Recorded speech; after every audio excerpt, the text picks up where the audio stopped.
Hello, everybody, and welcome. This is the Shy Hat, that's me, and we are HackerFrogs. All right, so where did my PNG tuber go? Hold on, let me grab that. Rascally guy. Okay, let me close out the program first, and then I'm going to reboot the program. I don't like to stream without my avatar. Let's get that guy back.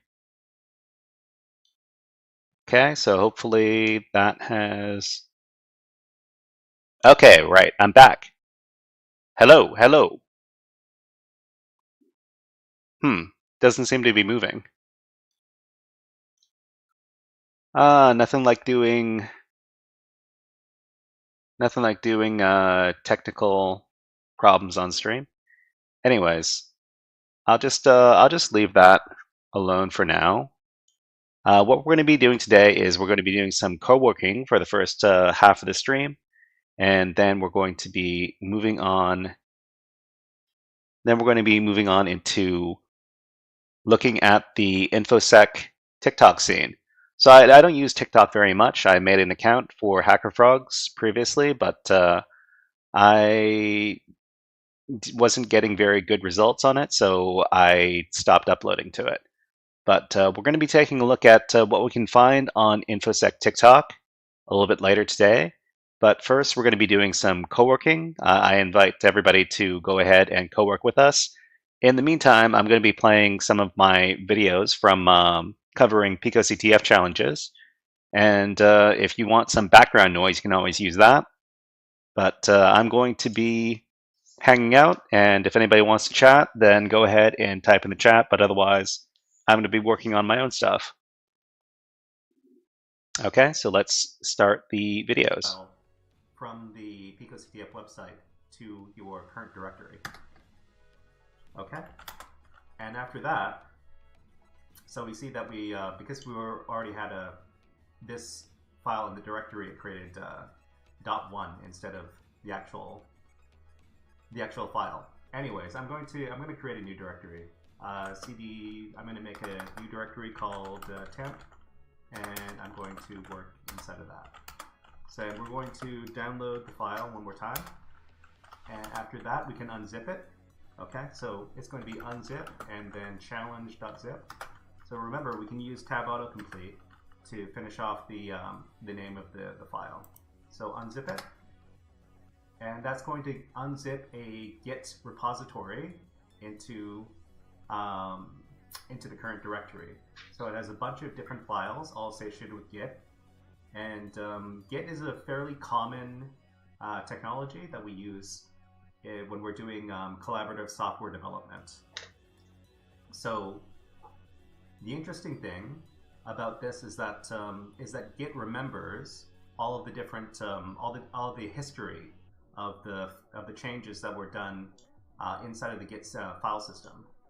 So how can we find that? So if we were to ask our good friend ChatGPT, and I'll never stop praising ChatGPT for how useful it is as far as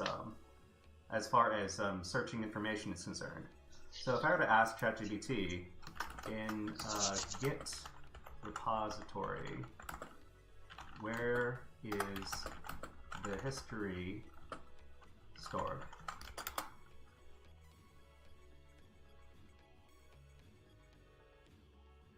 Okay, so it says object.get/objects over here in the object database, and okay, that's good. So using the git command, how can I see the history? So according to ChatGPT, if we just use git log, we can see the history of this repository. So the first thing we need to do is we need to enter the directory where the git is. So it's going to be .git right here. So cd drop in.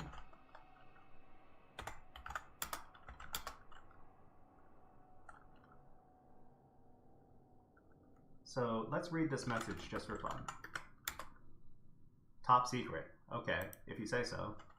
So we're going to, I think we can do git log from this directory, from the drop-in directory.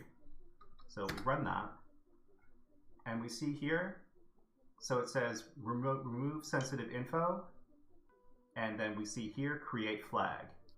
So what we have to understand about git commits is that they're all logged through different hashes. It looks like, I guess. So if we have this commit right here, which creates the flag, what we can do is we can look up this commit. So let's ask ChatGPT how we can do this.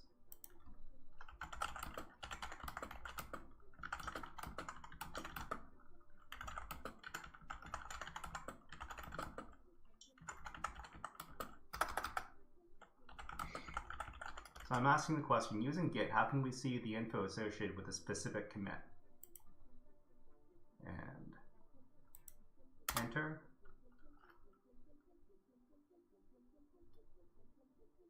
Okay, so it says git show and then the commit number. All right, so let's try that. So inside of here, what we can do is we can do colon and then Q to quit. So inside of there, it was colon Q to quit. All right, so it's so the command that we saw was git show, and then the commit number, which is this right here. So we do that. Okay, so inside of here, it shows all the information that is associated with this commit. And inside of this, there is the picoctf flag, and that's the goal of this challenge.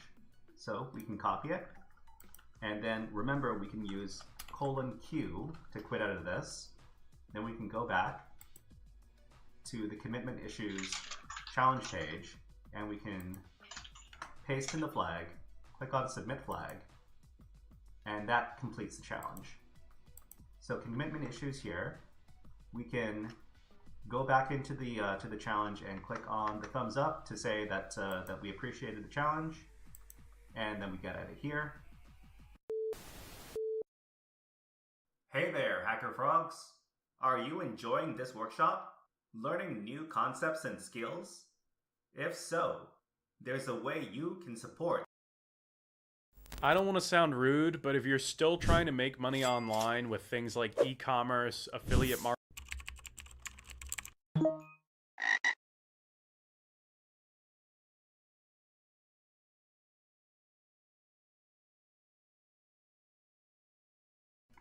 All right, so now we're going to move on to Enter Deck, and we're going to click on this. And it says, Enter Deck is a cryptography challenge. So cryptography has to do with sending secret messages. That's what this category of challenges is all about. I'll have to admit that I am very bad with cryptography. It's probably my weakest category as far as cybersecurity topics are concerned. So bear in mind that I'm not going to be able to solve very many of these challenges. So, but the description says, can you get the real meaning from this file? Download the file here. Okay, so I'm going to copy the link for the file and I'm going to paste it in chat for everybody. And then we're going to go to the web shell. And we're going to step out of here. And did I create a directory for this? So I did. So remember that the command to create directories, and we should probably create directories for each one of these challenges, so that our files aren't all messy and all clumped together. So it's mkdir and then the name of the directory. So I'm going to call this interencdeck2 because the other directory already has stuff in it. So I'm going to enter the directory, and then I'm going to use wget with the link over here to get the file associated with the challenge. So, so that's going to copy the file over, So we have a file here called encflag. I'm going to make the text a bit bigger for us. So encflag. Okay. If we do file on this, we can use the file command with the file name to see what kind of contents a file might have. So in this case, it's ASCII text. So we can read the file using the cat command, cat for concatenate, and encflag. And we see this string right here. So the interesting thing is if we see a particular string like this, we could copy this, and we could ask our good friend ChatGPT what this is.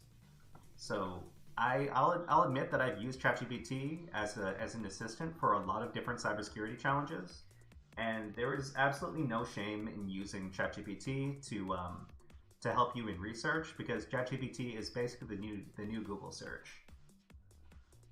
So we go to ChatGPT and we ask, I found this encrypted string. Can you identify what it is? And then we can paste in the string and ChatGPT will respond.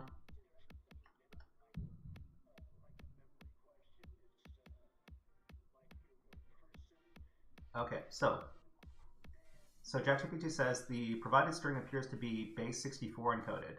Base 64 encoding is commonly used to encode binary data into text format, which is useful for transmission over text-based protocols such as email or storing data in a text file. Okay, so it can actually decode the string for us, but we can do this ourselves. So inside of the web shell, we copy this, and then we can echo -n, and then we can put the string inside some quotes.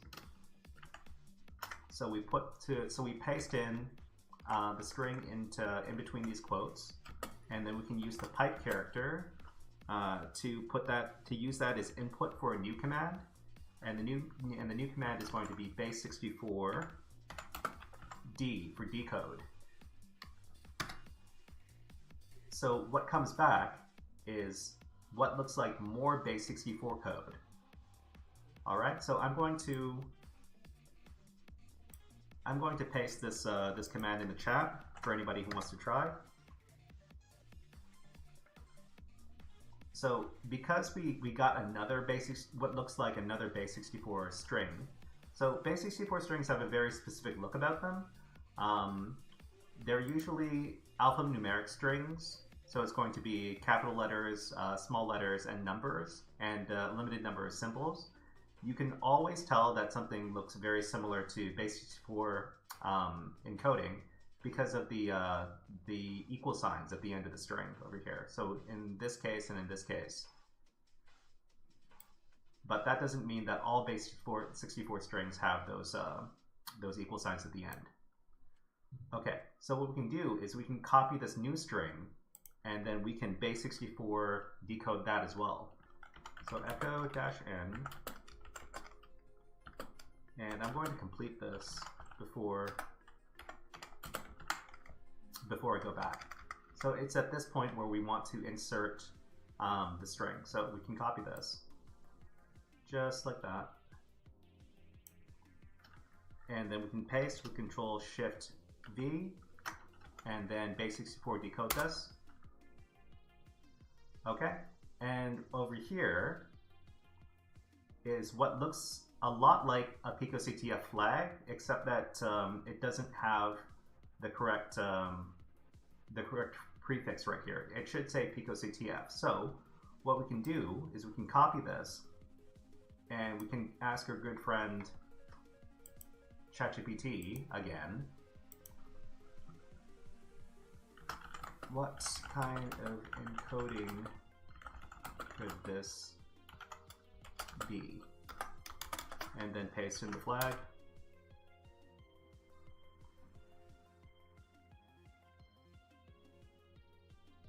And it'll give us a bunch of code right here.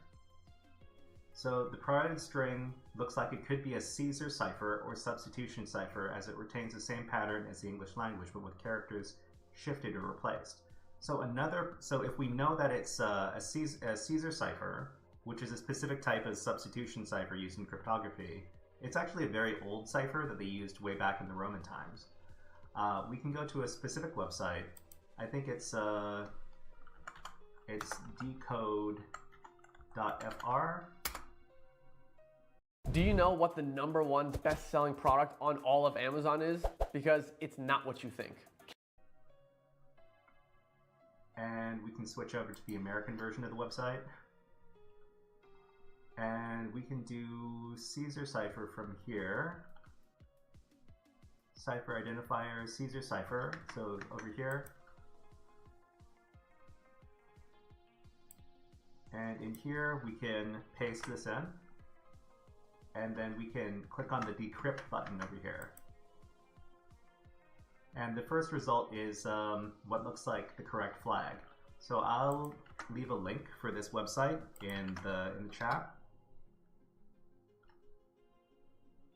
Okay, so what we had to do for this challenge is we needed to base64 decode the string twice, and then we needed to apply a Caesar cipher to it, and that got us our flag. So what we can do is we can copy this, copy, and then we can go back to our challenge description, paste in the flag, and click on submit flag. Okay. All right, so I hope everybody didn't have too much trouble with that. Once again, okay, so in the enter ink deck challenge window, we can click on the thumbs up. Hey there, HackerFrogs. Are you?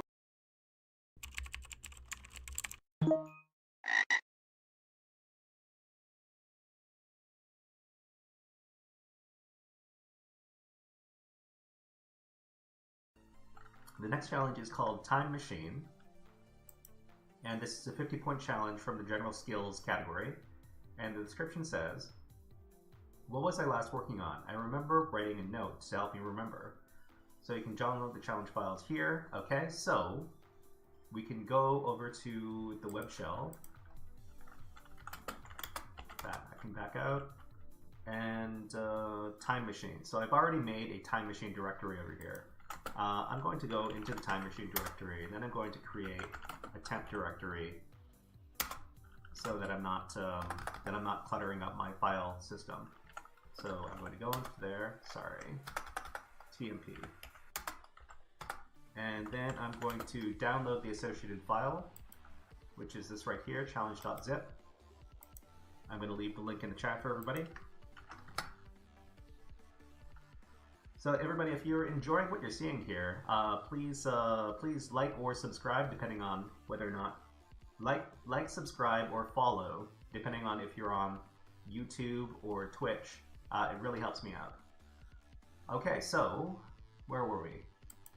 Okay, so wget, and then the name of the file, and then we can download.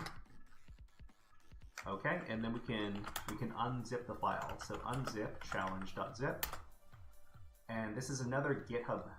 Sorry, not GitHub. It's another Git repository.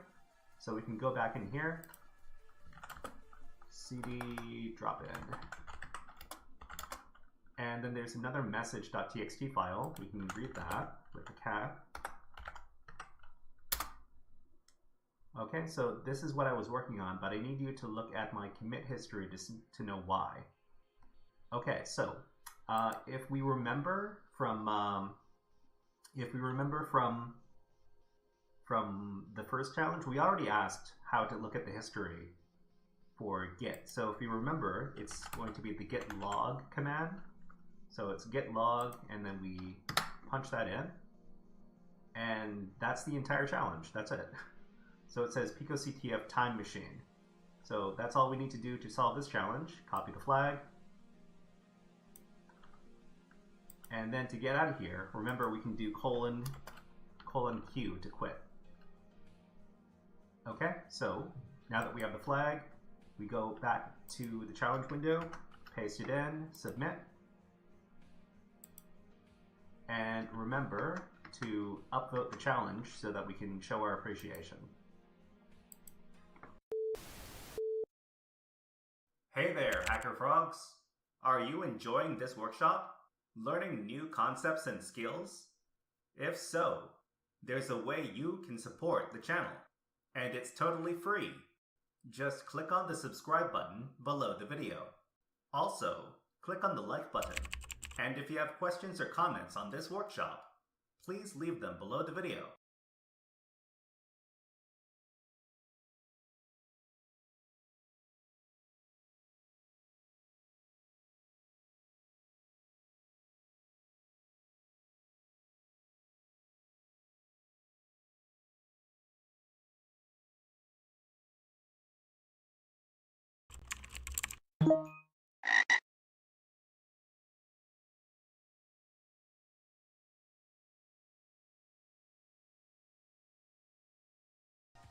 Okay, so Web Decode is a web exploitation challenge worth 50 points.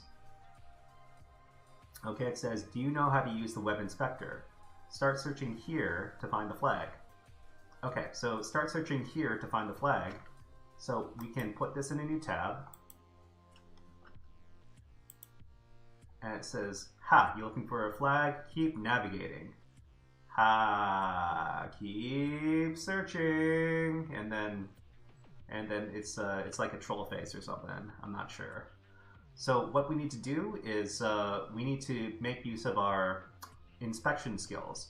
So on a web page, whenever we want to inspect the HTML source code, we can either right-click and click on View Page Source over here, or we can use the Control-U keyboard shortcut to take a look at the web page source.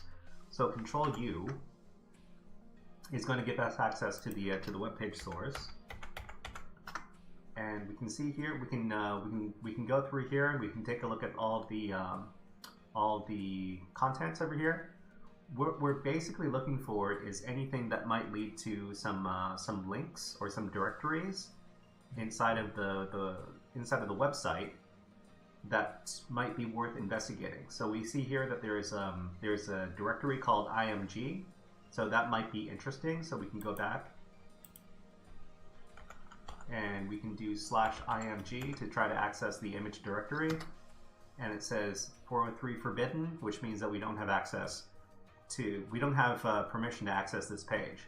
So this is actually good security on this web page's part, so that's fine. But we also have a bunch of links. For example, we have index.html, which is probably the page that we're on currently. We have about, and we have contact. So if we go to the about page, my music stopped. Okay, so if we go to the about page, we see the source for the about page here as well. And we see that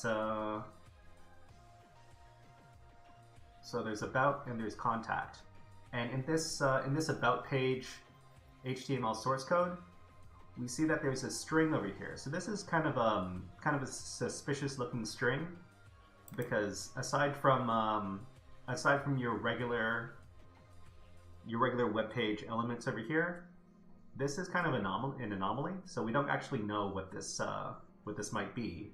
And since this is a CTF challenge, whenever we see a long string that looks kind of suspicious, we know that it could be some sort of encoded string or an encrypted string. So we can copy it, and what can we do? We can ask our good friend ChatGPT again what this is. But in fact, I think this is a base64 string. But we can always ask our good friend, is this a base64 string, and then paste it in. So it's going to tell us what the criteria for what base64 strings are. So given these characteristics, the string appears to be a base64 string. You can decode it using a base64 decoder. So there are websites that we can use to decode base64 as well. So I think there's one called base64 decode.com. Is it .com? Let's try. So base64decode.com, it's a base64 conversion utility, text convert, and we can choose between encode or decode. So we can paste this in, we can make sure that decode is selected, and we can click on convert. And that's the flag. That's it right there. So we've finished this challenge, copy the flag, and then go back to the challenge page and paste in the flag, click on submit, and you're done. So what this challenge teaches us is that we have to inspect the source code of web pages for anything that might be suspicious. Don't forget to go back into the challenge description and give it a thumbs up.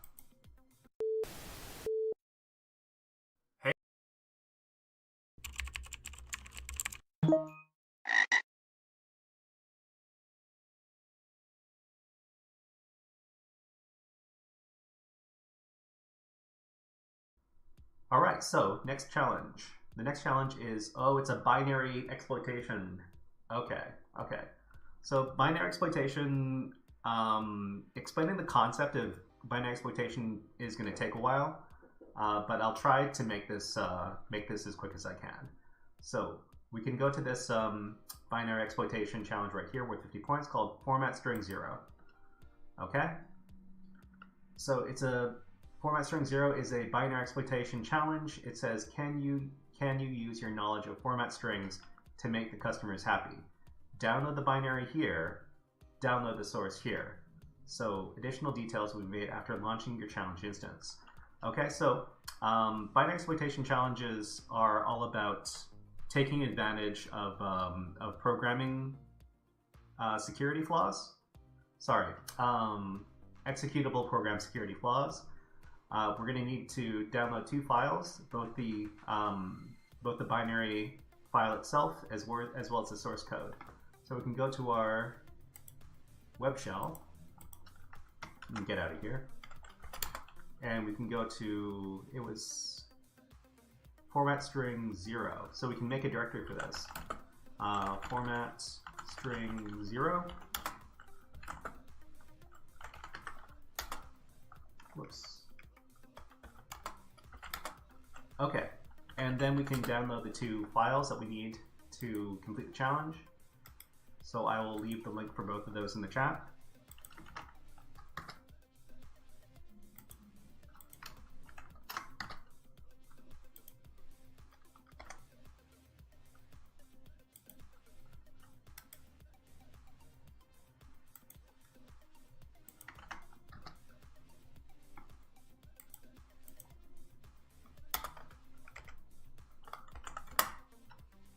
Okay, and that's both of the challenge files. If we take a look here, I downloaded it twice. Okay, let me delete that.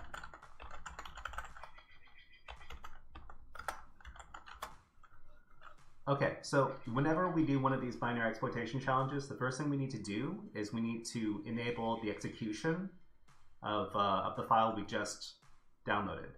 So we can tell if a file has execution permissions if there's an X inside of this row right here. So there's no X here, so we can't actually run the file. What we need to do inside of Linux is we need to run chmod plus X and then the name of the file. So this is the name of the binary right here, chmod plus X format string 0. So run that, and now if we take a look at the file in the directory, so there's an X over here, which means that we can run the file now. Okay, so what we need to do is we need to take a look at the C code provided to us inside of this .c file. So we can, let's do nano. So nano format string 0.c. and this is going to give us our text editor. So the difficult part about binary exploitation is that it requires us to understand a bunch of different concepts. It requires us to know about C programming. It requires us to know about assembly language programming, and it also requires us to understand programming memory allocation. So the thing that we need to do inside of this challenge is we need to print out the flag. So in each one of these challenges, what we need to get is the flag. And it's usually a file called flag.txt. And inside the code, it says, please create flag.txt in this directory with your own debugging flag. Okay, so let's do that real quick. So we'll exit out of here, and then we'll create a test flag for the challenge. So we're going to do echo, we got the flag, and we're going to output that into a file called flag.txt. Now that we created the flag, we can go back to inspecting the source code. So remember, so the .c file here is the file that is used to create the executable binary file. So .c is the source file code, and without this .c, this one is the actual program that is created from the source code. So here we define a buffer size of 32, and we designate a flag size of 64. So what this indicates right here is how much memory is allocated to each one of these. How much memory space is allocated to each one of these locations. So C is a relatively low-level programming language compared to something like Python. And in C, you have to allocate your program memory manually, which is something that Python does automatically. Okay, so we see here in this function right here, it's a sig_seg_v handler. So sig_seg_v is what happens when the program crashes. So this is a function that tells the program what to do if the program crashes. So in the event of a program crash, it's going to print a string where the string is equal to the flag variable, and the flag variable is defined over here. So what we need to do to obtain the flag in this case is we need to crash the program. So we can crash the program by doing what is called a buffer overflow attack. A buffer overflow attack is basically when you feed too much information into a user input that's not supposed to contain more than X number of characters. So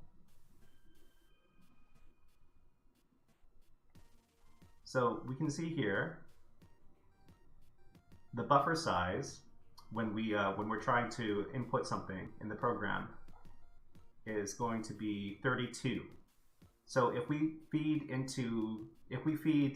our user input, if we feed more than 32 characters into this buffer over here, this memory location, the excess characters are going to overflow into other parts of the program. So other parts in the memory, and that's probably going to cause a crash of the program. So we can test this hypothesis by exiting out and then executing the program format string 0. Okay, so we can run this. So here comes the first character, Patrick, who wants a giant bite. Choose from the following burgers. So this one, or this one. But because we need to crash the program, we're going to feed a bunch of information to this program to crash it. So what I'm going to do is I'm going to send exactly 32 bytes, and then we're going to see what happens. So 1, 2, So that's 10. That's 20. And that's 30. And that's 2. So this is 32 bytes, 32 characters. We're going to send this input and see if it crashes the program. If it's only sending 32, it should fill the buffer, but it shouldn't overflow it. But because we're also sending the return, the new line character, the return key, it's going to be 33 bytes. Okay, so, or at least I thought it was going to be. Let's do that again. Okay, so let's send one more byte.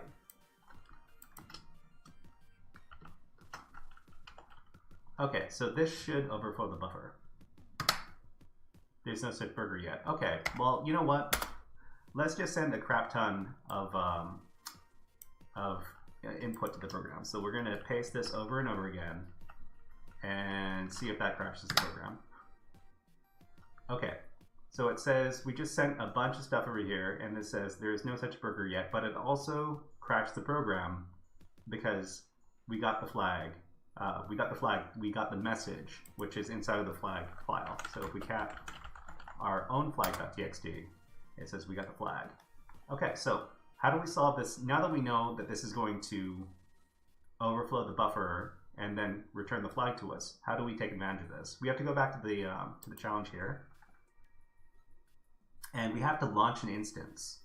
So this challenge launches an instance on demand. So some of these challenges in PicoCTF also have virtual machines associated with them, where you can send challenge data. This is one of those challenges. So we can click on launch instance, and that's going to launch a virtual machine that we can send info to. Okay, now it says connect with the challenge instance here, and then it has a netcat command with a specific networking port. So we can copy that, then go back to our web shell. You can paste in the command here. It's going to be a different port for everybody. And now we can, from here, this is the same program, only it's running on a server. So if we know, all we need to do is overwrite this buffer. We can just copy our previous output. Sorry, our previous input. So copy that. Whoops.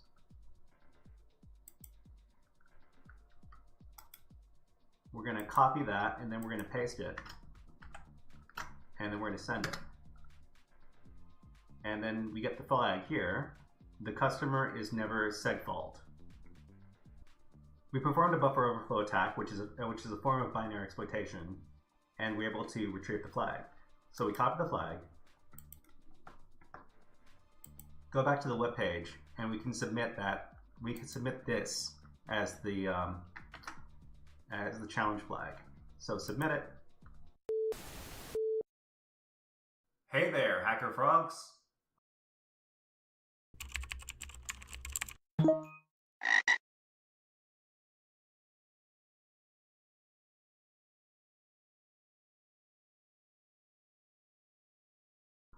Okay, so let's do heap 0. So heap 0 is another binary exploitation exercise. Okay, so our overflow is just a stack concern, but download the binary here and download the source here. Okay, so I'll copy this for people to try out.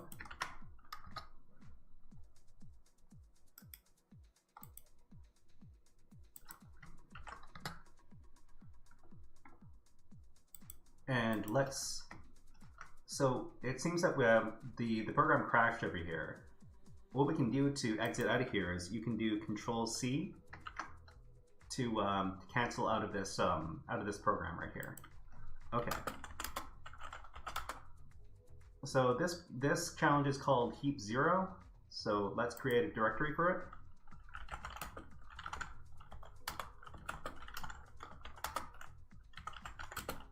And then we can copy the challenge files.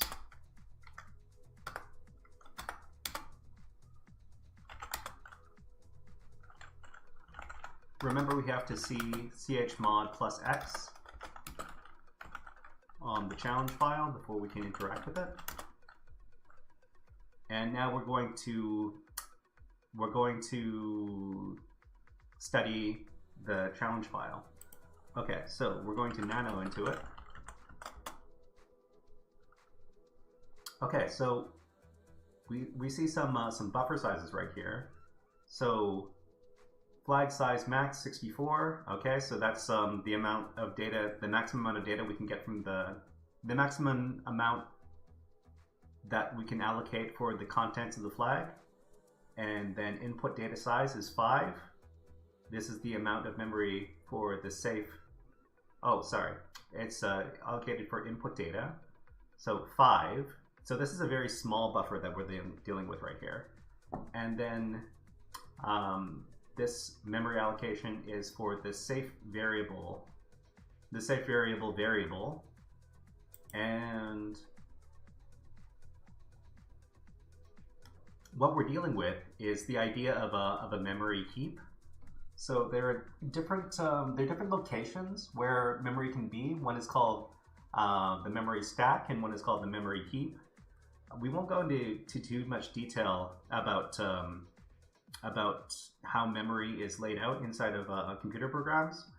But what we should understand is that if you do a buffer overflow attack, then we're able to overflow either the stack or the heap to put information.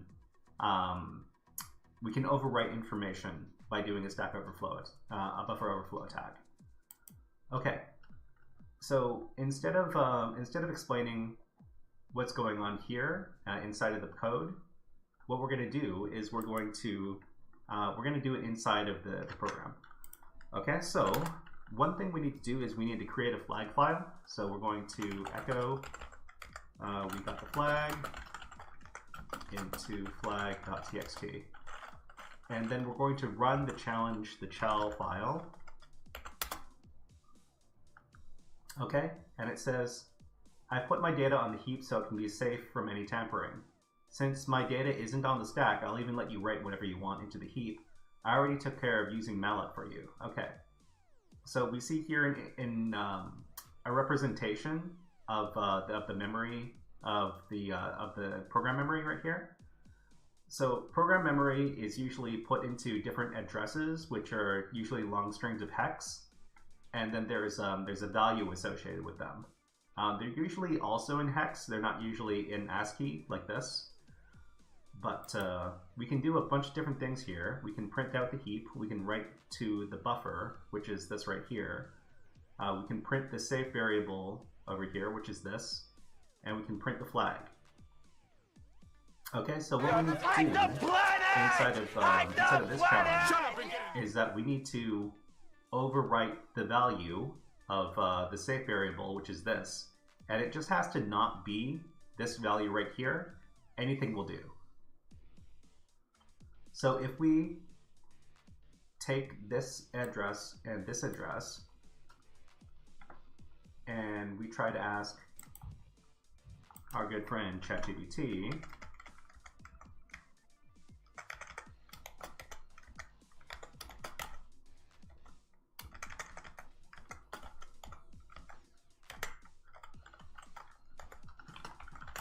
what is Hide the planet! Hide the planet! how many bytes separate the following two memory addresses?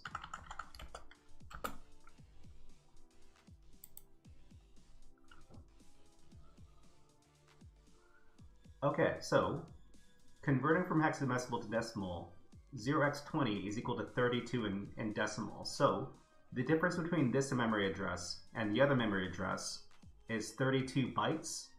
So what we need to do is we need to send more than 32 bytes in order to overwrite the contents of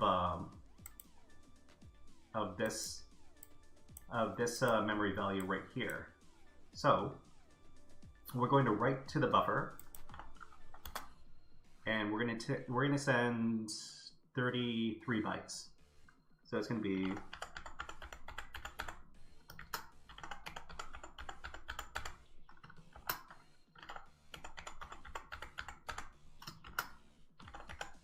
Okay, so what this should do is it should overwrite, because we're sending more than 32 bytes, it should overwrite the value of Biko right here. So we send it, and then we print the heap one more time. So we see that everything over here was put into the heap, but it also overflowed into the memory address where the safe variable is kept. And because the safe variable is no longer what it was originally set as, when we do print flag, it's going to return the flag to us. So we can do number 4, print flag, and it says you win, we got the flag. Okay, so to solve the challenge, we need to launch another web server instance. So we, sorry, it's not a web server, it's just another server. It's only a web server if it has a web page. Okay, it says connect with the challenge instance here. So we can copy this.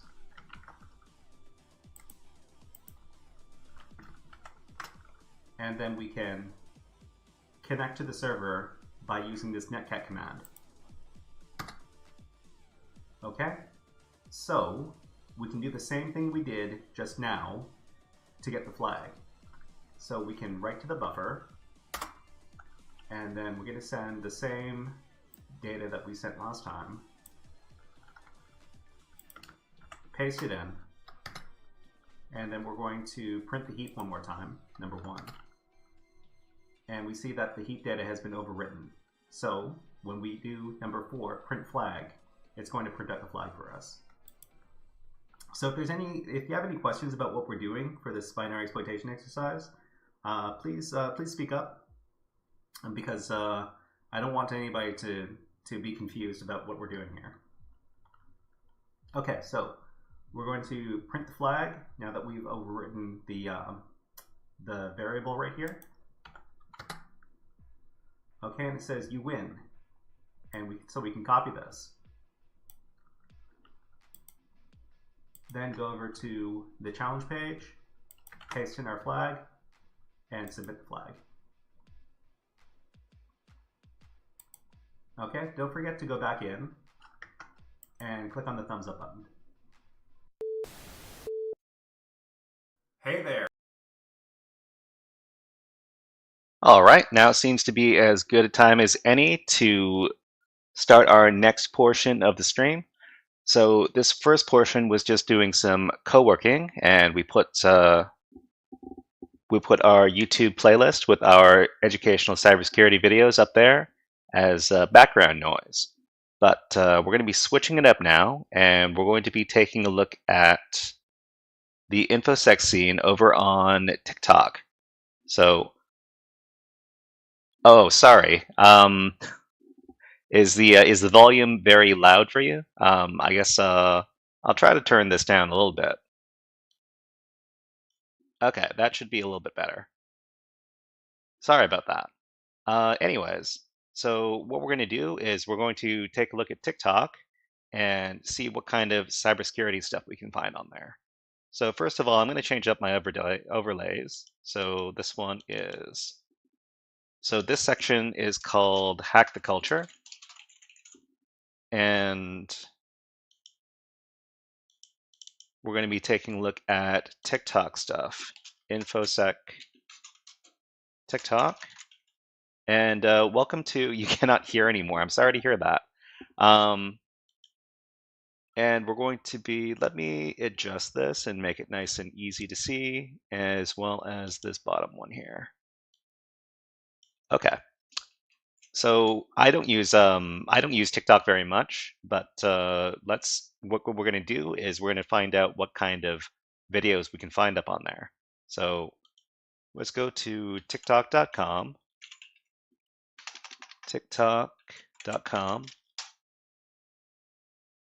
and we're going to try to, oh geez, this is loud.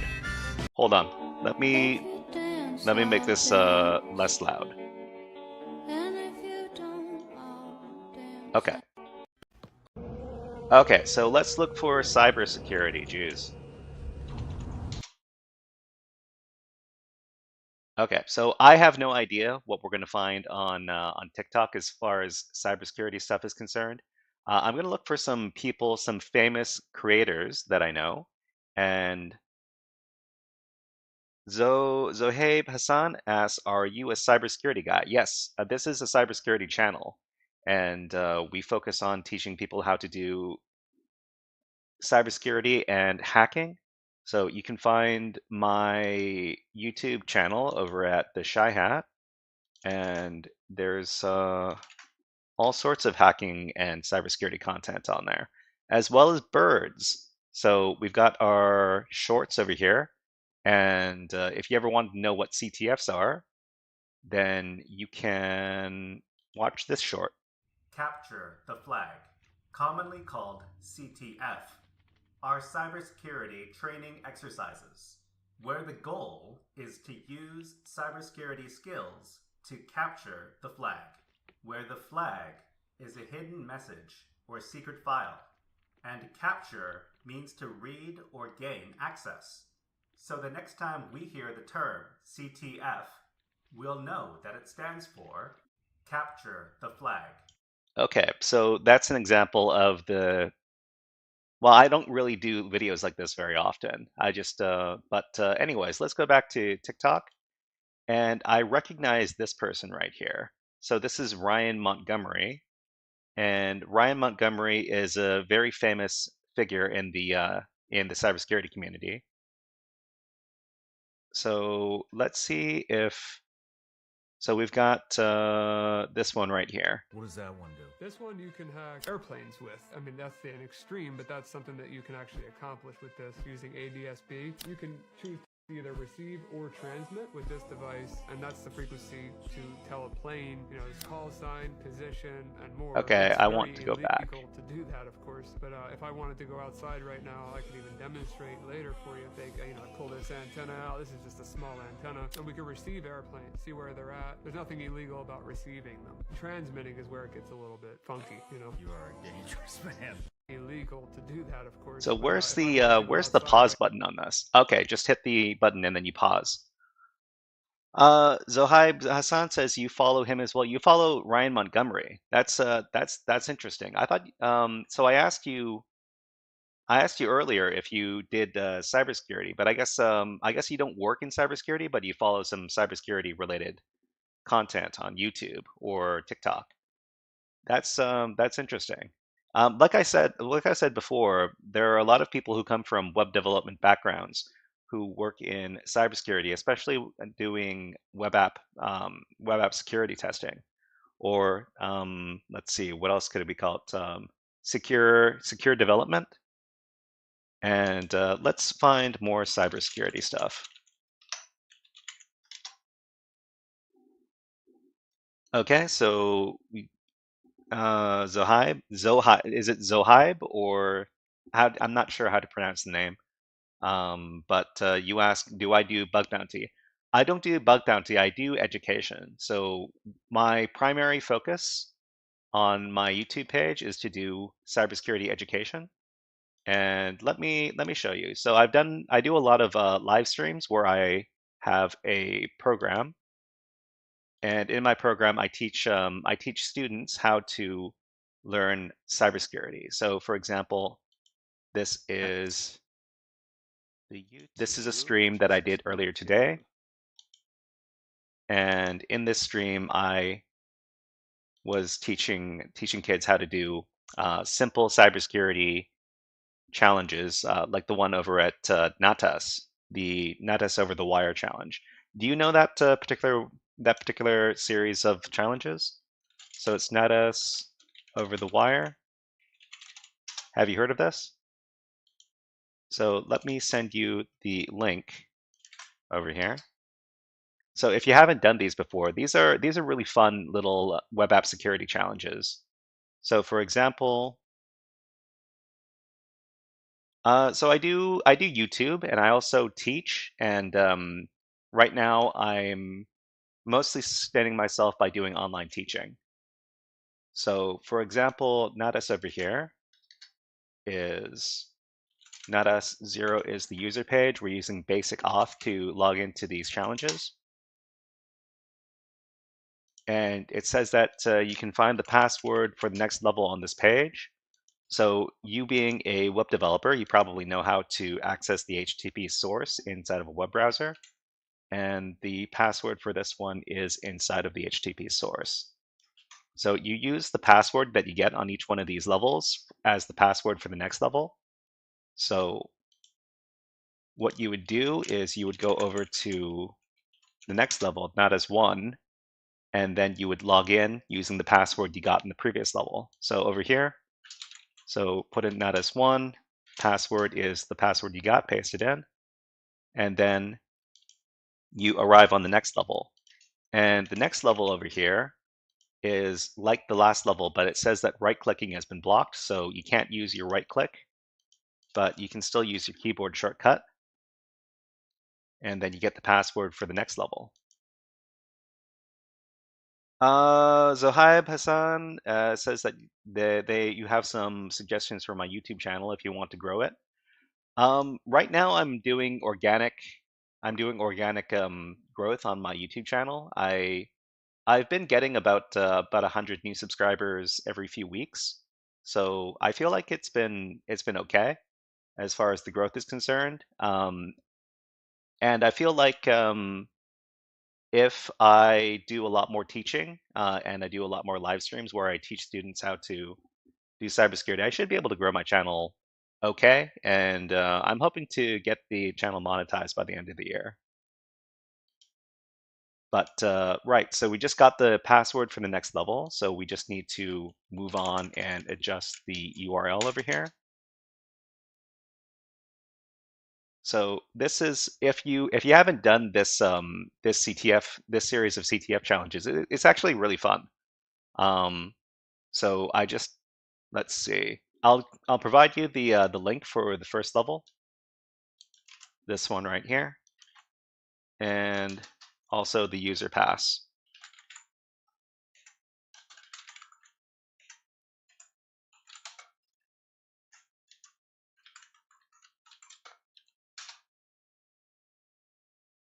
But yeah, if you're into web development, these should be pretty easy for you to complete. Well, at least maybe the first 5 levels or so should be easy for you to complete. But let's take a look at more cybersecurity on TikTok. So I don't know these users necessarily. I wonder who this is. So let's take a look. Funny that you asked. I'm actually a cybersecurity engineer, and I thought that everybody knew because my page is dedicated to that, but I need to talk about this more. So I work in cybersecurity. I got into tech a few years ago, and I came from healthcare. I was trying to become a doctor, and then I was like, yeah, never mind. So once all of that happened, I entered cybersecurity. Being in cyber has contributed a lot to my life. I can't even begin to mention it. It really changed my life. And so ever since, I've been doing the best that I can to talk about it, to get more people in it, especially Black women, especially Somali women, especially anyone who feels like, okay, I don't belong in tech. Zohaib, okay. You say that you have tips for my channel to grow it more because there are many less people on YouTube teaching this stuff. Okay, I understand. Um, I hope you're not aiming to ask me to pay for this kind of help because I've had other people enter my chat before and offer to help me grow my YouTube channel. And it's not exactly super charitable. Well, I understand. Maybe we can become friends. But I am a little bit suspicious about people who just come into my channel and ask me if I want to start growing it because it seems a bit suspicious. But all right, so there's this. I've never heard of this creator before. Let's keep on looking for cybersecurity stuff. Let's try hacking and see if it gets us some different stuff.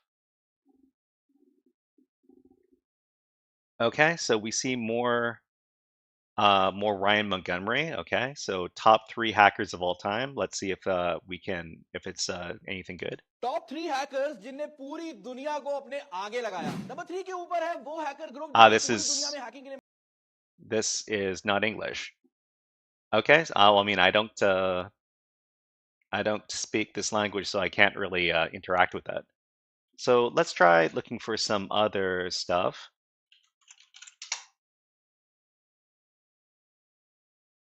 So we can search for stuff in here. I don't see too many people I recognize from YouTube, aside from our good friend Ryan Montgomery here. I could have sworn that that John Hammond had a TikTok channel. Let me see if I can search him up. Okay, so some tips. First, you have to change your YouTube logo and banner. Logo and banner. Okay. You got to keep it professional. Oh, all right. Let me just take a look. So I've got my logo over here. It's a pixel art logo, and the banner over here. I think well, I mean, I like it. I'm not too sure why you think it's unprofessional, but hmm. Let me so let's see. Let's see if we can find John Hammond cybersecurity. So John Hammond is not here, really? I could have sworn he had a channel, but maybe I'm not too sure why he's not showing up. So Zohab says I've been a YouTuber before. I know how things work. Oh, well, I mean, hmm. Where do you get your logos and your other graphics? So I'm really confused why I don't see him here. But let's try looking for something like DEF CON. So DEF CON is the big hacker convention, of course. So DEF CON 32, that's the one that that happened very recently.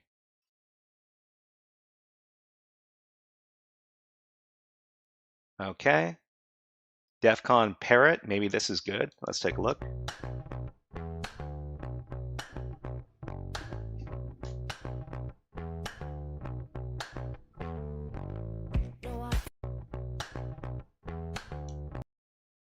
Okay, cool. Let's see if there's DEF CON is the world's largest hacker convention. It's also where I got my claim to fame via Brian Brushwood. This is a place where hackers and security enforcement and such can sort of be on neutral territory and exchange ideas and information. It's also a place to meet really cool people. I'll be going next year. Hope to see you then. In the meantime. Okay, so this seems like a really cool person. This person's name is Pickpocket James. Let's take a look on YouTube and see if they are doing anything. So over on YouTube, let's search for this person, Pickpocket James. Okay, so this person over here, let's take a look at this person's channel. Okay, so Zohaib says, have your own picture for your profile pic and name for the channel name. I'm not too sure. I'm not too sure what you mean by that. My own nice picture. So how do you what do you use for a nice picture and nice banner and stuff like that? Okay, so what do we have here? So Pickpocket James, he's got 4,000 some odd subscribers, and what is the description? That pickpocket guy you saw on Modern Rogue. I've never heard of this person before, but if they're doing some videos about DEF CON, they have to be cool, right? Let's see what this person does, what other videos this person does on TikTok. So let's go back to TikTok. So Pickpocket James, let's take a look. And let's take a look at this person's most popular videos. So we've got some pinned ones over here. So we've got, this one seems to have gone viral. It's got 1.8 million views. What's something that movies get wrong that drives you crazy, but other people don't care about at all? Here's mine. When people do the Hollywood bump in movies. Hi, I'm Pickpocket James. The whole idea in Hollywood that a pickpocket can just walk up beside you, take whatever he wants, and walks away, drives me insane. You can't just walk by someone and whisk everything out of their pockets. You have to use technique. You can't just take something without them knowing.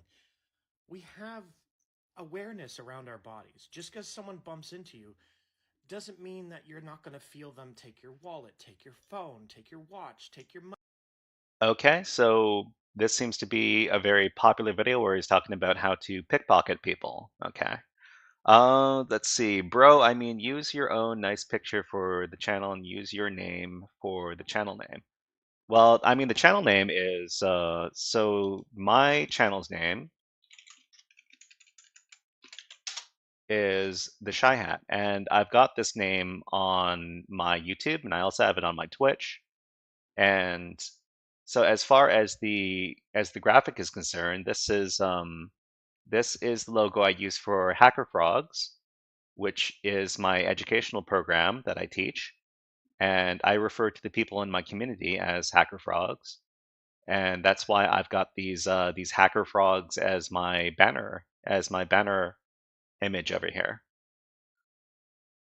But yeah, let's see if we can find more cool stuff about hackers. So maybe let's make it more, maybe let's look for some hardware hacking.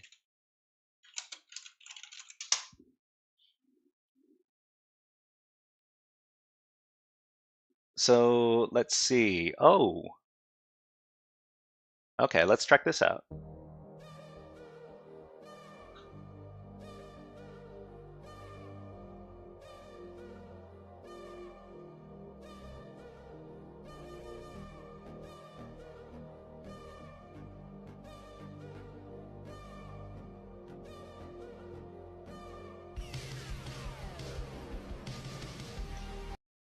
So this is an example of a Raspberry Pi mini computer, and a lot of hobbyists love using this device and they love putting Linux on it especially.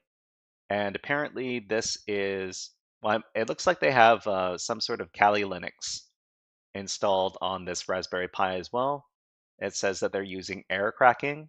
I've never used air cracking, but apparently it's a complete suite of tools to access Wi-Fi network security. Okay.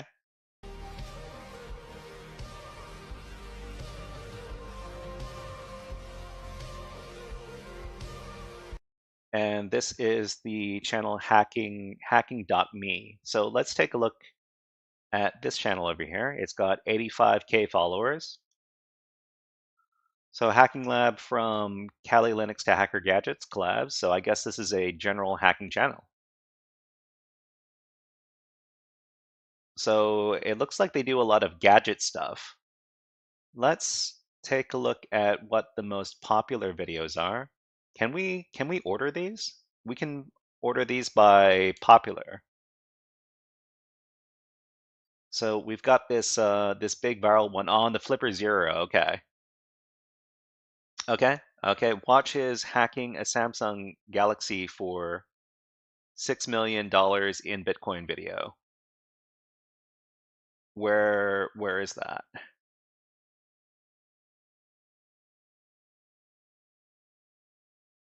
Maybe we can search for it on this. Okay, let me so let's search Bitcoin. Okay, maybe it's not here. But let's take a look at so who's hacking a Samsung Galaxy for $6 million video are you talking about? Are you talking about this hacking.me channel or Joe Grand? Joe Grand? I've never heard of this person, but let's take a look at this Flipper Zero video first.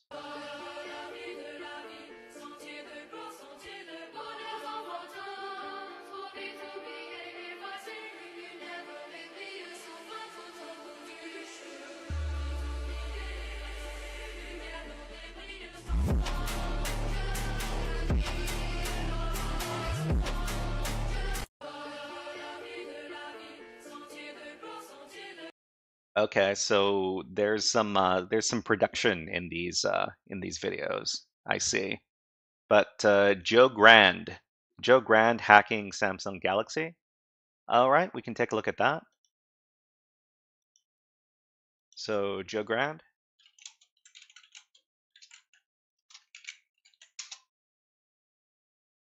Hacking a Samsung Galaxy for 6 million in Bitcoin. Okay, this is kind of a longer video, but let's take a look at what Joe Grand's channel is all about first.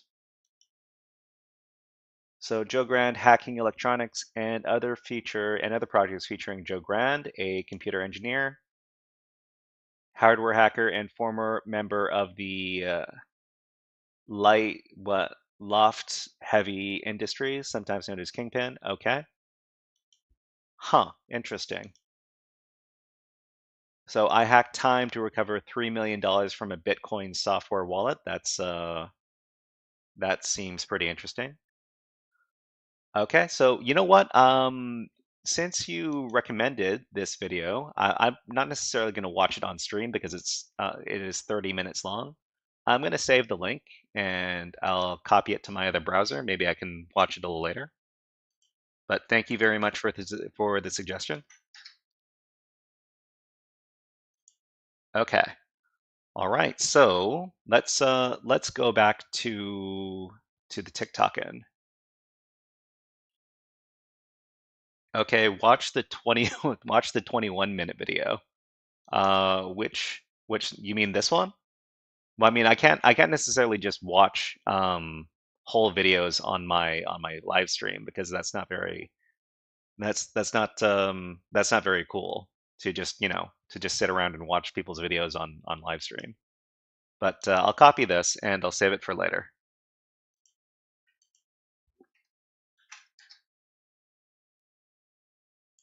Okay, so that's Joe Grand. And what are Joe Grand's most popular videos? So if we take a look by popular, how I hacked a hardware crypto wallet and recovered $2 million. And this was from a couple years ago. Interesting. But I'll definitely be watching this person's videos later. Okay, so a lot of people are super hyped about the Flipper Zero. And let's take a look at some lockpicking stuff. Because lockpicking is very, very popular in the cybersecurity world as well. How to make lockpicks from paper clips. Okay, this seems like it could be a big thing.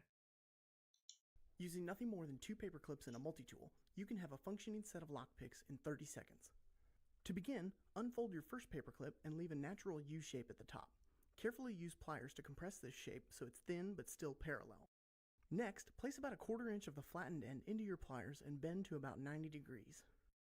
Now with your tension wrench created, it's time to make your pick. Simply bend out one side of the paperclip and use your pliers to create the pick of your choice. Depending on your plier skills, you can make anything from a single hook to a more complicated rake. We've elected to go with just a simple hook. With that done, you're ready to get picking. When using these picks, it's important to remember that the softer metal of paper clips means leverage is your enemy.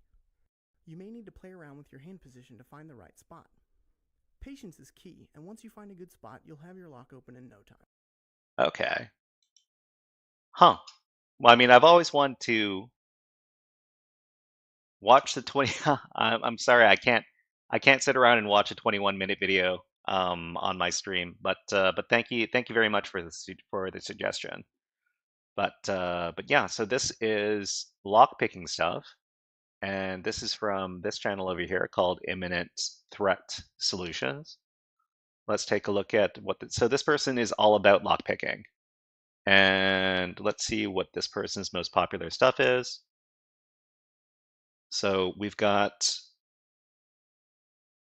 So you've got it. That's strange. We've got. Let's take a look at this 5.8 million view one. Maybe it's not online. Maybe that's been deleted. Okay, let's look at the other video.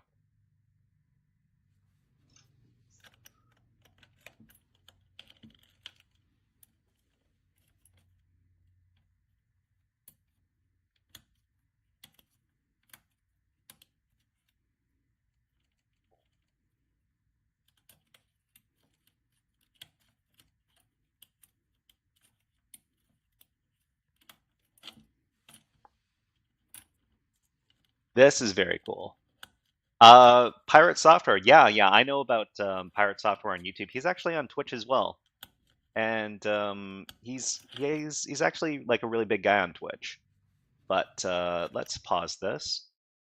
So this lockpicking, it's something I've really wanted to get into, but there's so many things that are inside of the there's so many specializations inside of hacking I've really wanted to get into, but I can't do everything, so I really need to prioritize.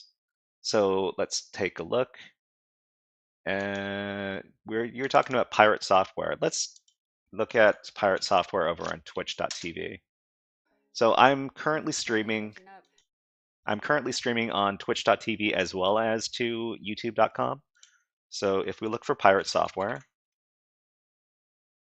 right over here, and Pirate Software is actually he's a big hacker as well.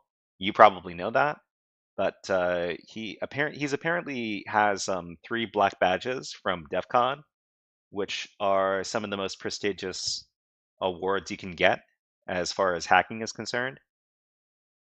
But most of the time I don't watch Pirate Software's streams because he's mostly gaming and he's not necessarily playing the games that I want to watch. But yeah, for example, these days he's mostly doing World of Warcraft, and World of Warcraft, I never really played it, so it's hard for me to get into those. But sometimes he does hacking stuff on stream, and that's when I pay attention. But let's keep on going. So we've got lockpicking stuff, we've got hardware hacking. This is probably the most fun stuff that I've seen today. But let's find some related content. Can we click on this? Okay. So let's look for what else is social engineering. So we've got social engineering, and let's see if they've got some fun content about this. Oh, here's some Pirate Software. Let's take a look. What is social engineering? So social engineering is when you are trying to either manipulate a situation to get a certain outcome with another person. I use it more often to try and figure out what somebody needs in order to move forward or move past the thing that's blocking them. A lot of times I used it when I was in, offensive security to try and get into areas of access that I wasn't supposed to be in. I role play as a character or I do anything like that to try and move forward to do that, to try and trick them into letting me have access where I shouldn't have access or get information out of an employee that I shouldn't have. A good example of this is, let's say you're a customer service representative and I call in. And while I'm talking to you about my customer service problem that I have, I say, hey, I'm thinking about applying at your business. And I'm wondering, I can't really cook. I'm not good at that. Can you tell me where the best places to eat in the area? Because I'll be there pretty soon for an interview. And then you tell me where you eat in the area. And now I know where to go to be able to clone your badge if I need to break into your office. That is part of social engineering. It's Okay, very cool. So you call and you find out where a person might be so you can go and exploit them in person later. Let's see. Tech with Jono. Tech with Jono on YouTube. You know what? We could look for Tech with Jono on TikTok and see if they exist here. Hold on. Tech with Jono.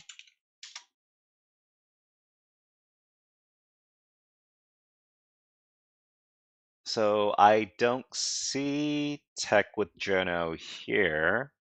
Maybe they're not on TikTok. Am I not using Linux?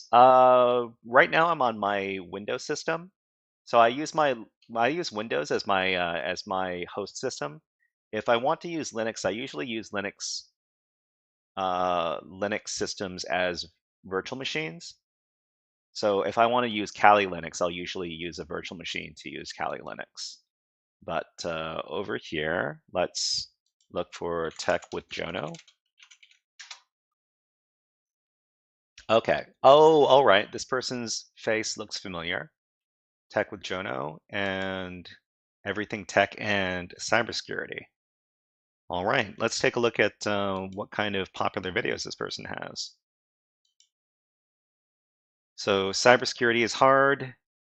Do you have what it takes to get into cybersecurity in 2024? Okay. This was made half a year ago. So I guess at the beginning of this year, and it has 500,000 views.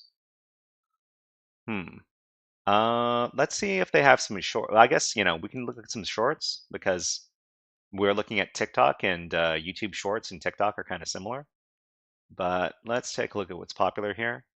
Incident investigation. Build a home lab for cybersecurity. Okay. Personally recommend building your own home lab. A home lab is basically a simulation of an environment which allows you to onboard devices and security systems like firewalls, EDR, and network security. This is a really good project to add to your portfolio because it will showcase your understanding of how different systems interact and how you can utilize them in an incident investigation. The good thing is you can send all the logs from your home lab to your SIEM solution, which you can further expand into one big project. The reason why I recommended Splunk and the home lab is because that's literally what we do as a SOC analyst. So if you're able to show those to your interviewer, then you're already way better than the average person.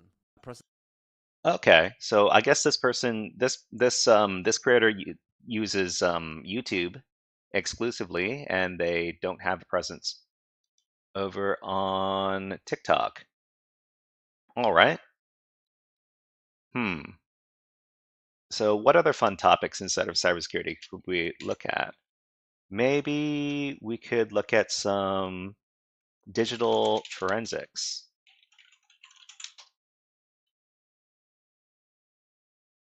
So for digital forensics, we have mobile phone forensics. Okay, so this is really big. What we can bring back from a mobile phone number. So up the top, we'll insert a phone number. From that, we discover it's active. We see who it's registered to. It's with Telefonica UK, Enfield London. That's where it's picking up signal. 4 email addresses associated to that individual with that mobile number. Right. When we run further checks off that, we can see we've got Wikimedia content attached to it. Okay, I don't like this video because it doesn't identify what kind of software they're running in order to get this information. It's just it seems like the video is just trying to convince people that that there's some sort of magical software that is able to do all this. And as a person who wants to learn digital forensics, this doesn't really help me. But they might have some information in their description. Okay, it doesn't look like they do. So yeah, I don't like this. Maybe we'll look for some other stuff. So digital forensics. Let's look for something with the big view count. So 213K. Okay, so this is not in English. Let's okay, 2.3 million, but is also, it seems like it's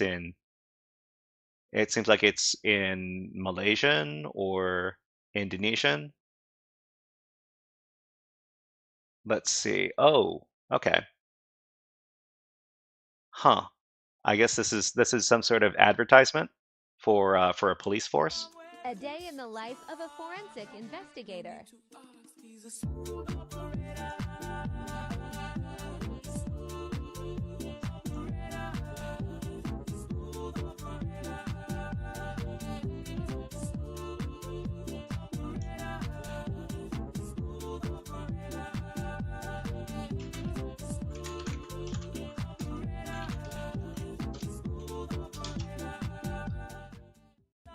A day in the life of a forensic.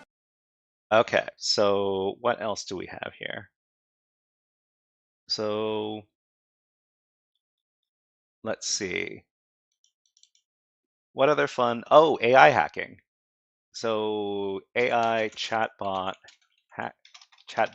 hacking in the OBS. In the OBS, let's see. Well, I don't see anything. I don't see anything wrong on my end. Okay, so manipulating ChatGPT, how to remove filters. Okay. Should I make 2 bots? So no, I'm not connected to VPN. Actually, you know what? If you're interested in playing a fun game with AI, there's something called, oh, what is it called?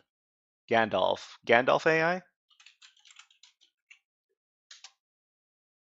Right, so this is gandalf.lakera.ai. So if you ever wanted to have some fun playing with the chatbot and figuring out how chatbots can be manipulated,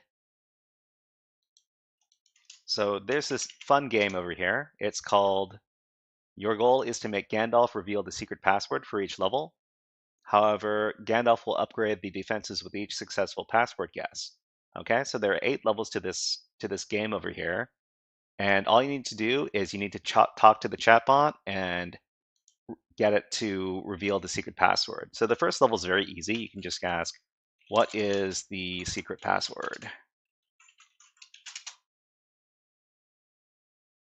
And it says the secret password is Coco Loco. So we can use this as the password to get to the next level. And click validate. Okay, it says you guess the password. There was no protection. An unguarded AI model is vulnerable to any attack or secret information retrieval. And then we go to the next level. Let's see. So Grant Collins on YouTube. I follow him for cybertech. Grant Collins. So let's take a look at Grant Collins. Tech with Jono. I'll also keep track of this person's channel. But thank you for the recommendations. I always like to discover new channels to watch for cybersecurity stuff. And your other suggestion was Grant Collins. So I guess Grant Collins, cybersecurity, education, and okay. So let's take a look. So they've got this stuff over here. And they've got some live streams as well, but the live streams are very, very infrequent. But the other videos, we've got someone from, so maybe once every few weeks, this person will update the channel over here. And let's see what the most popular videos are. So day in the life of a cybersecurity student. This is from 5 years ago. So obviously this person's probably not a cybersecurity student anymore. But let's take a look real quick at this video. Let's play it on double speed.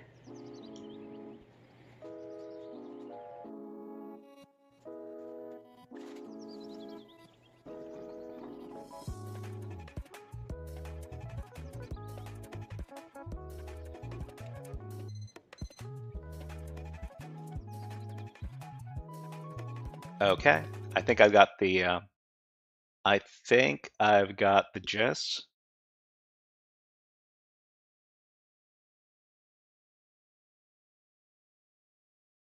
I miss my student days. I'm not able to study all day like this anymore, unfortunately. These are people for cybertech, really good channels. I believe you. Let me keep track of this person's channel. So I'll just copy this over to the other browser. Okay, and what we were doing. So we were taking a look at the Gandalf AI game over here. So in this level, your goal is to make Gandalf reveal the secret password. and it says, I've been told I'm not supposed to reveal the password.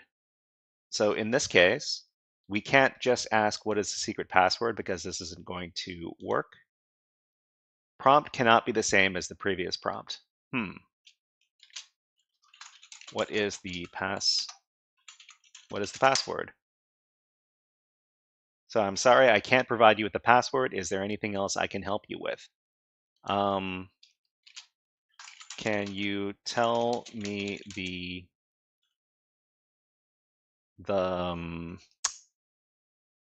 pass phrase? I'm sorry, I cannot provide the passphrase. It's important to keep it confidential and for security reasons.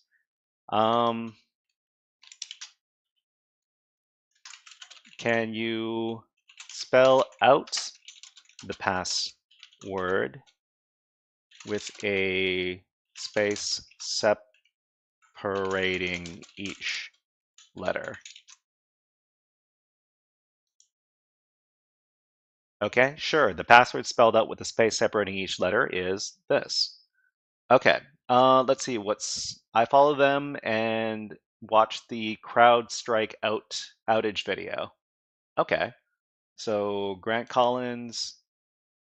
Like I said, I can't necessarily watch entire videos on my live stream because it's not really fair to the content creators.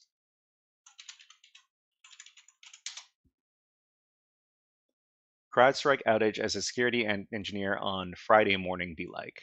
I assume this is the video? Well, I mean, this is really short, so. Friday morning, time to coast into the weekend. Got my coffee here. Time to log in. Let's do this. Cybersecurity engineering. Let's do this.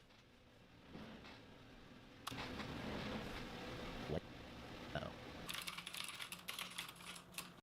Friday morning. Love going to bed. Sleeping in. This is great. That's a good video. That's a good video. Okay, great.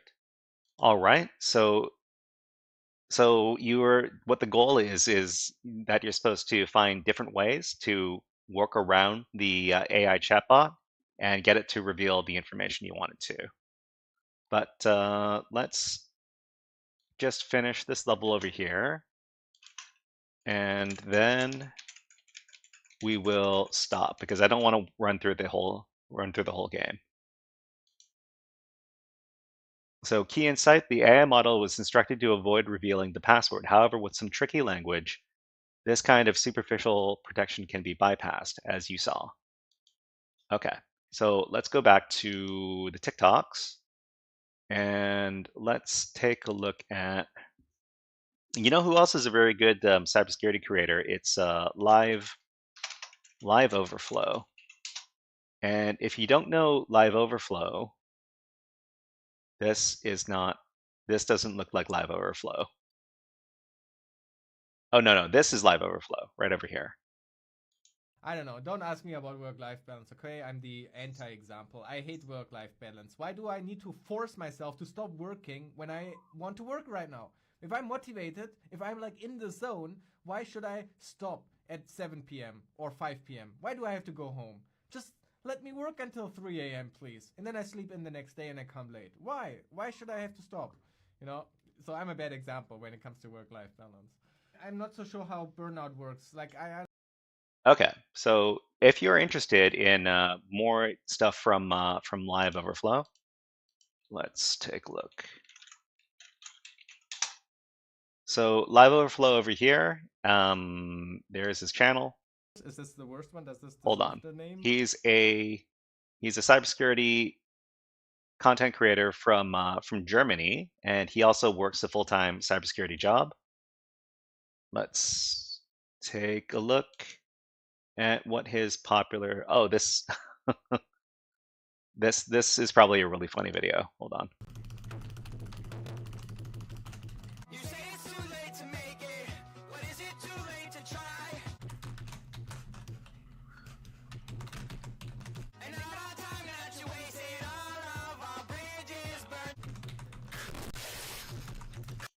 That's pretty accurate right there.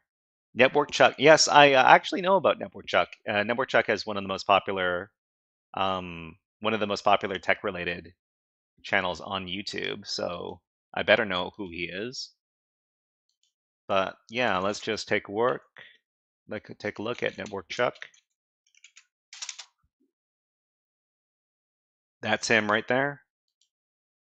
Virtual machines are And he's got a really big beard is what he has. All right. So let's go over. I don't think Network Chuck is on TikTok, strangely enough. So if we go over here and no, stop. So if we search for Network Chuck, I don't think we're going to find anything. Oh no, he has TikTok. Interesting. Okay, so let's see his viral videos then. So by popular, never plug in a random something something. Let's do it. Doesn't want to load. How about this one? This is what's called a bad USB. It's designed by hackers to hack the computer it's plugged into. This thing's crazy, man. It's incredibly dangerous. It's shockingly effective. Like, you want to see it real quick? Watch this. I've got my crap top here. I'm gonna hack my crap top. I'm just gonna plug the USB in, and then hands off. I'm not doing anything. Oh, it's disabling Windows Defender. Okay. Boom. Okay, disabled Windows Defender. No hands. Look, ma, no hands. So, switch my other screen here. I got a reverse shell into this computer, all from just plugging in a USB. Okay, so that's Network Chuck. I guess he's also really big on TikTok as well. But let's take a look. So he has a lot of really big videos on TikTok. I guess, I mean, they can't all be super big, but he's got a few viral ones on here. But Network Chuck, another big creator is David Bombal.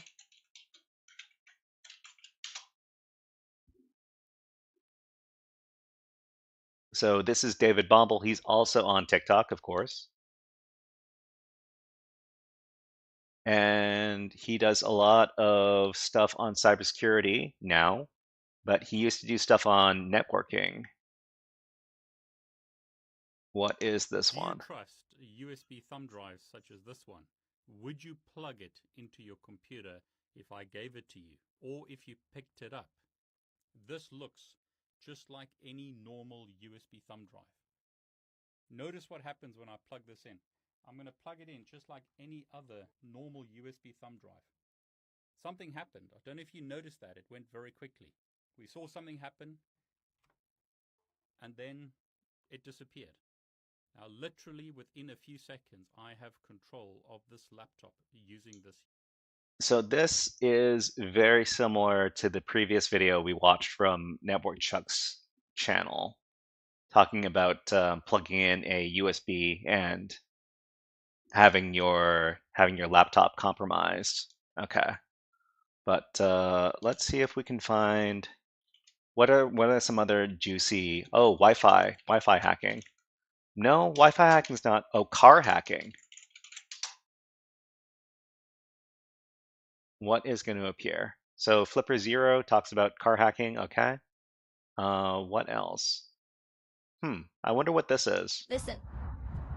Why does the car horn sound when someone else's car locks the car, but your car doesn't make any sound? It's not that your car broke down. Don't rush to the repair shop yet. I'll tell you a way to set it up without spending a penny. Take out the car keys. Press the lock and unlock buttons on the key at the same time. Hold it for 3 seconds. Okay. I don't know if this is what I'm exactly looking for. So this isn't necessarily okay. So maybe this Flipper Zero Now these one. things are an absolute menace to society. This is a Flipper Zero, and it can record radio signals and play them back, and it can also jam radio signals and play them back. Now what does that mean? Well, hackers are pretty imaginative. I'll give you one example of how we use them in real paid hacking gigs. When you go to lock your car, we'll jam that signal and your car won't be locked. Now we've got access to that executive, will steal his laptop or put a keylogger into his laptop and close the door, and he's none the wiser. Other things this great little gadget can do, as you leave your home and press close your garage, we can record that signal and play it back, and boom, we've got access to all the valuables inside your garage. Okay. I remember there was a big panic around the Flipper Zero, probably around last year. And so my country, Canada, actually banned the Flipper Zero. So I don't think you're able to legally purchase one here anymore. But the Flipper Zero, there's a number of different uses you can implement with it. But I wouldn't say it's like this super hacker tool that you can make a ton of money by committing crimes with. Let's see. So, oh, sorry. What was this? Hacker Valley Media. They got short content. Okay. Hacker Valley Media. Let me see if they're on TikTok first. Hacker Valley. Okay, they're here. But they're not. This is a podcast.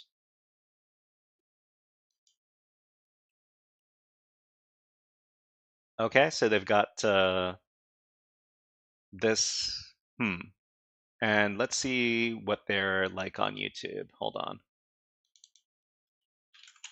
Hacker Valley. Okay. Hold on. Let's take a look at what kind of videos they make. You don't set AI and forget it. So by popular, attackers love your ticketing system. So are these podcasts? So let me save this channel just so I can look at it later.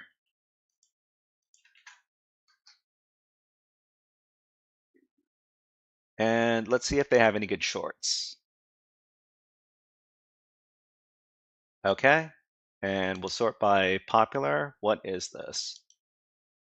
What is threat intel? Threat intelligence is the context that someone in cybersecurity needs to know about. This could be an external threat, stuff that's happening out in the world. It could be an internal threat, like insider threat, or maybe some malware on your systems. But being able to tell the story of like what is going on in the world that I need to address through an action or a decision for cybersecurity. What's the difference between threat intelligence and security operations? I would say threat intelligence is a part of security Okay. Oh yeah, we went to the shorts section. Was there a short that you wanted to take a look at?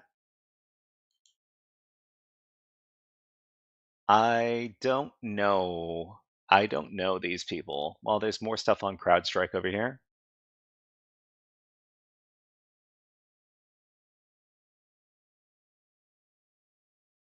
But let's take a look.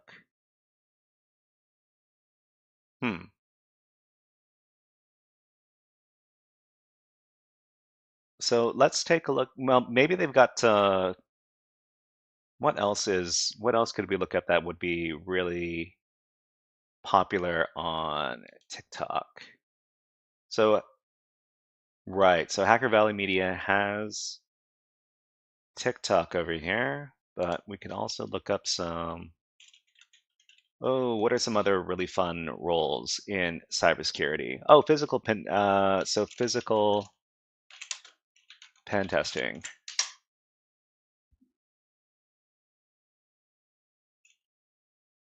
Okay, so this isn't what I'm looking for. So we're looking for. Let's just look for pen testing and see if something comes up. Flipper Zero is on AliExpress. You can get one there. Well, I'm not super interested in getting a Flipper Zero necessarily, but I guess so. Pen testing isn't about. So these are about actual pens and not penetration testing, which is the cybersecurity thing. Actually, this one is penetration testing. So let's take a look real quick. I think the Pen Test Plus is actually a pretty decent exam. I've taken a lot of different certification exams for offensive type of security, And as an intro into penetration testing, it actually does a really good job of testing real world skills as well as application, right? So another thing I like about it is that it focuses on a section on scoping and planning and engagement, talking about the Okay, so the Pentest Plus is let me look this up real quick. Pentest Plus. That's is that from CompTIA? So this is a certification. Pentest Plus certification from CompTIA. Okay. So CompTIA is the company that makes the A Plus and the Network Plus. The A Plus and the Network Plus certifications. Just check out on the website. You will be amazed. So we're talking about were we talking about AliExpress? Oh, okay. I guess I can look it up on AliExpress. So the problem about AliExpress is we don't know if this stuff is legitimate or not. But if we were to just search for the Flipper Zero really quick, I wonder how much they're selling it for. So I've got Flipper Zero for $500, $800, $488. Okay. So so it's interesting. The question is, are these people legitimate? So we could order these for $500 or $800, but we don't know for sure whether or not these are actual Flipper Zeros or just some cheap knockoff, or if they're one is selling for $44. Yeah, that's the problem. It says that it's selling for $44, but we don't necessarily know if this is actually a real thing or not. And we don't have any customer reviews, so we don't know if this is real. But anyways, but it's been really fun investigating TikTok over here and discovering some new hacker channels over on YouTube. Unfortunately, you can get a refund if it's not real. Well, maybe not. But it's been fun doing this stream, taking a look at TikTok and what kind of cybersecurity stuff you can find on here. We're unfortunately it's about time for me to get off. Let's see if we can find a good InfoSec streamer to raid people into. BlazeBits and Hack Smarter. So if you want to take a look at another InfoSec or cybersecurity streamer, we've got Hack Smarter over here.